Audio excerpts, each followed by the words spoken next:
Hi hello नमस्कार, मी गौरी.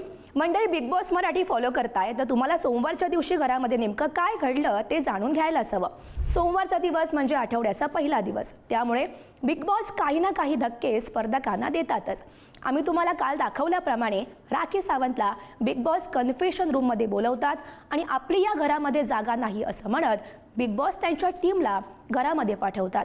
आता ती दोन माणसं घरामध्ये येऊन राखीला ओढत बाहेर घेऊन जातात. आता या सगळ्या प्रकारामुळे बिग बॉस राखीला घराच्या बाहेर काढतात का अशी शंका आमच्यासह प्रेक्षकांनाही पडली होती, पण तसं काही झालं नाहीये.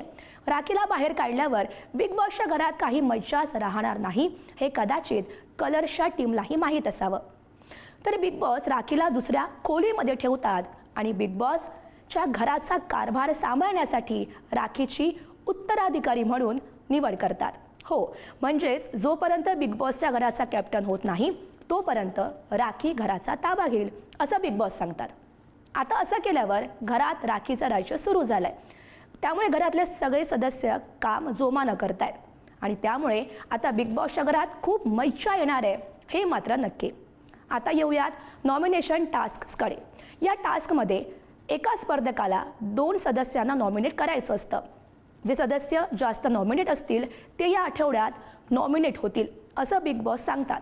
कालच्या भागामध्ये अर्ध्या सदस्यांमध्ये नॉमिनेशन टास्क पार पडलेला आहे आणि आजच्या भागामध्ये उर्वरित सदस्यांमध्ये हा टास्क पार पडणार आहे. त्यामुळे आता आजच्या भागात कोण कोण सदस्य नॉमिनेट होणार हे आपल्याला समजेलच. पण तुम्हाला काय वाटतं, या आठवड्यात घरातून बाहेर जाण्यासाठी कोण कोण सदस्य नॉमिनेट होतील? तुमची मतं पुढारी न्यूज या आमच्या इंस्टाग्राम अकाउंटवर नक्की कळवा आणि बिग बॉस मराठीच्या अशाच ताज्या अपडेट्ससाठी पाहत रहा पुढारी न्यूज. शिकूया AI ची क्रांती, चला करूया MSCIT.